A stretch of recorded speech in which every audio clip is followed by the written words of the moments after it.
Oke. Oke. Yuk, let's go. Ya. Ya kita jawab pertama.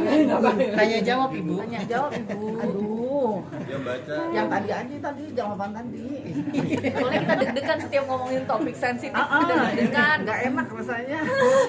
Tapi gimana Bu, mungkin bisa ceritain keseruannya berakting Bermain. sama Aca gitu. Apa sempat main-main Berapa kali sih kartu? Apa sempat jajan tuh ketukeran jajanan gitu. Kebetulan kita di tempat syuting kita kan satu kamar ya. Iya. Jadi kita banyak Saling sharing. saling sharing gitu. Iya, dan memang aku dari dulu kan nonton Bu Dewi dan pokoknya ibu itu orang yang selalu ada di dunia perfilman kan, dan selalu dipasangin sama aku terus. Ada beberapa film sama ibu terus, mungkin ada 4 film kali ya kita ya bareng-bareng ya Bu. Iya. Mungkin ada 4 film bareng-bareng, dan yang paling spesialnya karena Air Mata Mengelap ini kita Udah begini banget dah kita. iya, kadang-kadang nggak usah reading kalau sama ibu, bener-bener udah langsung klik banget karena memang banyak komunikasi, nggak usah syuting pun kami berkomunikasi gitu, jadinya Kita DM-an. saling mendoakan gitu. Jadi selain memang muka kita lumayan kembar, bahkan anaknya ibu Dea yang di Itali kadang-kadang juga suka lebih iri karena saya lebih deket sama ibunya dibanding gitu. Iya mah mirip banget mah jadi anak mama katanya dulu. gitu. Gitu. Baca gimana sih cara memperdalam karakter di karakter film tersebut?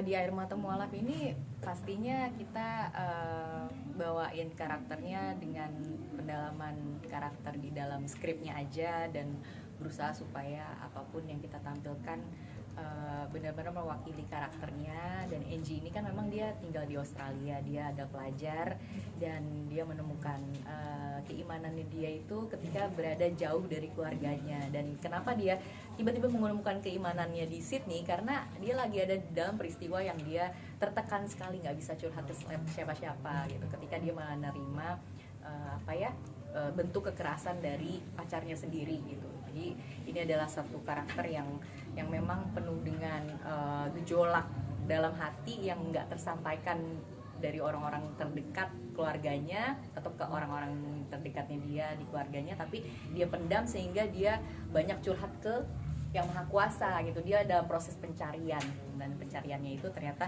menemukan dia ke dalam sebuah satu agama gitu. Aja ini kan topiknya sensitif gitu, kayak banyak lakukan eksplorasi sendiri gitu. Atau mungkin banyak adegan yang mungkin banyak pulang karena eksplorasinya kayak kebatas, kayak ini nggak perlu kayak gitu. Yang pasti karena dalam sebuah keluarga di sini kan memang ini kan film sebenarnya tentang keluarga, ada perbedaan pendapat, gak harus tentang topik yang berat seperti sebuah konflik agama lah. Pastinya antara ibu dan anak kita sehari-hari juga punya permasalahan sendiri-sendiri soal pilihan hidup gitu. Jadi memang di film ini kebetulan di titik beratkannya adalah sebuah perjalanan menemukan spiritual ya anaknya itu sendiri ketika bertantangan sama keluarganya yang lumayan kuat agamanya, dan dia ternyata bisa berbeda. Itu kan membuat orang tua jadi bertanya-tanya gitu. Gimana Bu kalau untuk dari segi memerankan orang tua yang anaknya tiba-tiba punya perbedaan pendapat sama orang tuanya? Ya ini gimana ya, si ibu ini tuh ya sebagai ibu pasti apapun gitu ya sebenarnya, walaupun hatinya berbenturan gitu, tapi berusaha sebijak mungkin bukannya menerima aja sih, tapi mengikhlaskan gitu loh, mencintai dengan melepas gitu. Kayaknya sih lebih ke situ kalau si Maria ini sih, Maria. Ibu Maria mencintai dengan melepas, itu dalam banget ya ternyata ya artinya. Kalau buat Kak Aca sendiri pernah nggak sih mengalami kayak dalam terlepas dari religi, misalnya dalam mengambil keputusan hidup tuh yang sampai sesulit yang seperti di ini, dan apa sih biasanya yang Kak Aca lakukan gitu? Mengambil keputusan mungkin terhadap anak ya aku paling sulit ya, karena kayak misalnya anakku sekarang dia pengen selalu berada di Australia, dan sedangkan mata pencarianku, pekerjaanku harus membutuhkan aku di Indonesia. Nah itu keputusan-keputusan yang aku ambil pastinya harus berkaitan sama anak sendiri kan, apapun yang dia nyaman pastinya aku nomor satuin. Jadinya itu aja sih yang berbenturan kadang-kadang. Selama aku meninggalkan dia untuk aku kerja tuh kayaknya hati selalu ada pertentangan batin tuh gitu, antara mau bawa dia ke Jakarta tapi dia nggak happy, tapi di satu sisi aku harus menjalankan ini karena bagian dari pekerjaan. Jadi ya hal seperti itu sih yang sampai sekarang tuh terpecahkannya tuh selangkah demi selangkah, belum ada jelas ujungnya kemana, tapi karena selangkah demi selangkah aku jalaninnya ya ikutin arusnya aja gitu. Nah, ini sama juga persoalan saya, anak saya juga perempuan, Sadira itu dia kerjanya di Roma, Italia.